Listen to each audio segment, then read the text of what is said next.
News 4 San Antonio at 5. We're here for you. Thanks for joining us tonight. I'm Mandy Noel. We have a lot to get to, and we start with pressure tonight on South Texas Congressman Tony Gonzales. Party leadership is calling for him to drop out of his race for re-election. The calls to drop out follow Gonzalez's admission last night that he did have an affair with Regina Santos Aviles, the woman who later took her own life. Notably, they're not calling for him to resign, and there are big questions about where things will go from here. News 4 San Antonio's Taylor Wartenby is live with the latest.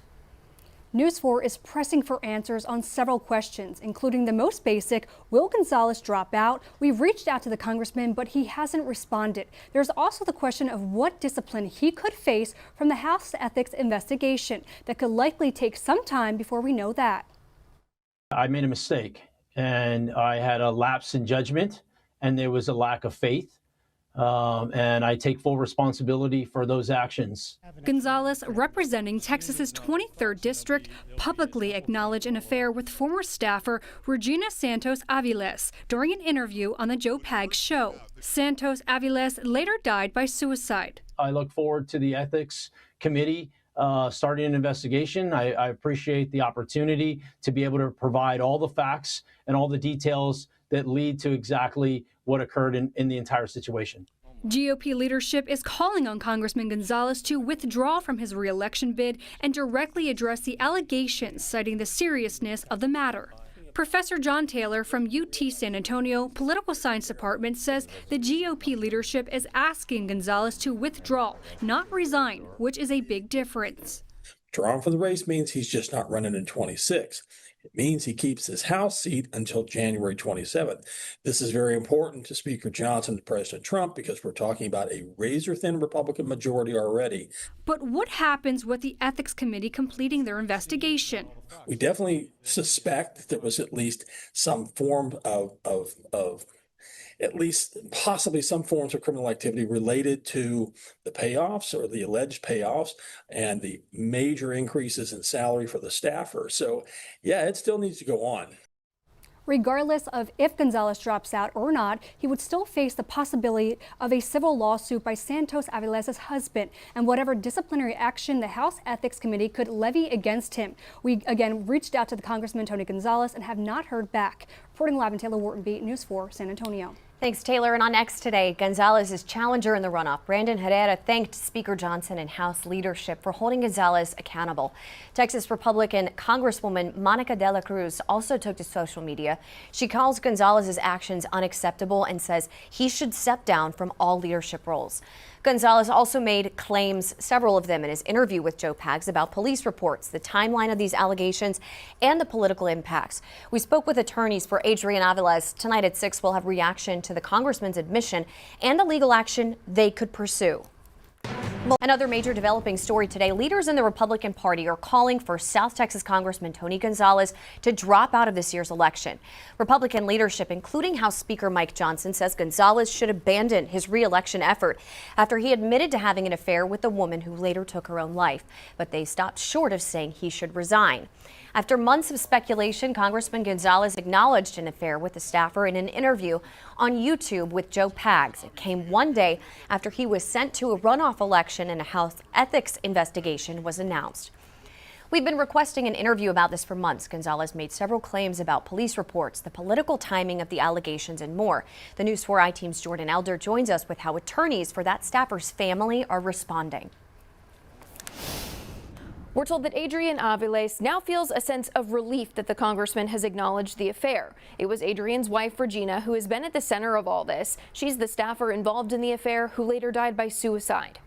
Was there a relationship with this young lady who was working in your office? In an 18-minute interview with Joe Pags, Congressman Tony Gonzales acknowledged an affair with his staffer, Regina Santos Aviles, after he called the rumors untruthful in November. It's also important to know all the details and all the facts. I will say there's a whole lot more to this story. I want to present all the facts and all the details. There are no more facts to this story that will affect or alter the reality that he had a sexual relationship with a subordinate. That's attorney Bobby Barrera, who is representing Regina's husband, Adrian Aviles. He says the facts are already clear.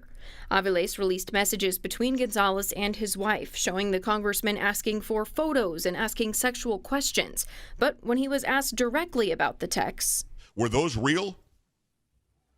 I'll let the investigation play out and share all the different details on it. If those are the facts he wants to come out, maybe we can help him and get those facts out so that people can see who Tony Gonzales really is. Gonzales also raised questions about Aviles seeking Regina's death benefits and a letter sent after her death, which he called blackmail and a shakedown.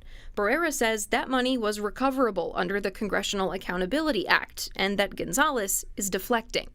This is what Tony keeps pointing to attempt to take away the focus on him and to put the focus somewhere else. And then there was this statement. Facts are, I hadn't spoken with Ms. Santos since June of 2024. Gonzales has consistently praised Santos Aviles' work, but he says the two hadn't spoken in more than a year before her death. Barrera says that's an admission and why his client was looking into a sexual harassment lawsuit. Well, that's the retaliation that she was receiving.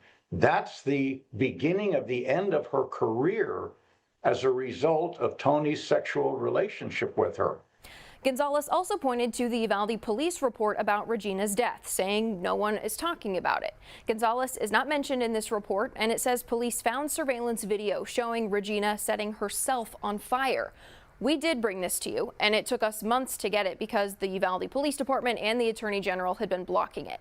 This is our article. We got the report 10 days ago, which means that you got this information 10 days ago. This is over on our website if you would like to see it. For the News 4i team, I'm Jordan Elder. House Republican leadership released a joint statement today calling for the Ethics Committee to act expeditiously. They want the congressman to withdraw from this race for re-election. So far, Gonzales has not budged. I look forward to the Ethics Committee starting an investigation. I appreciate the opportunity to be able to provide all the facts and all the details that lead to exactly what occurred in the entire situation. If we're talking about not running for re-election, now he's got to figure out now what kind of job he's going to have after he leaves Congress. But more importantly, he's now still facing allegations. UT San Antonio Political Science Chair John Taylor says if Gonzales does withdraw, the Ethics Committee will still investigate allegations of criminal activity against him, which could lead to a civil lawsuit or criminal indictment. We want to know what you think. We are asking today, should Representative Gonzales resign after admitting to the affair? 78% of you at this point say yes. If you want to weigh in, just scan the QR code on your screen. Texas Congressman Tony Gonzales says he will no longer seek re-election. He is dropping out of the race because other Republicans have urged him to do so after he admitted this week on a podcast to having an affair with a former staffer. News 4 broke the story last night about him stepping down.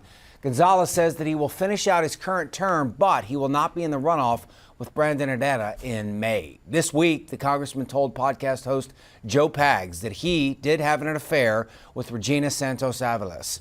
She killed herself last year by setting herself on fire.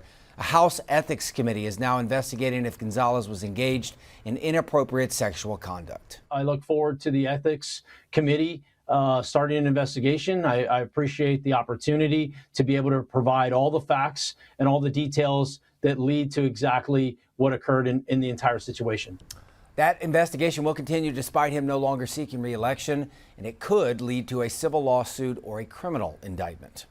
Her husband, Adrian Aviles, from whom she was separated at the time of her death, released messages between the congressman and his wife. It revealed that the congressman requested photos and asked her sexual questions. No more facts to this story that will affect or alter the reality that he had a sexual relationship with a subordinate. During the Joe Pags interview, the congressman raised questions about Aviles seeking his wife's death benefits. He also spoke about a letter sent to him after her death, calling it blackmail and a shakedown. This is what Tony keeps pointing to attempt to take away the focus on him and to put the focus somewhere else. Congressman Gonzales also pointed to the Uvalde police report about Santos Alvilez's death, saying he was not mentioned in it and that no one is talking about it. Well, we reported on it weeks ago, and it stated police found surveillance video showing Regina setting herself on fire. Now, that police report was not readily available to the public because the city of Uvalde and the Attorney General were blocking it.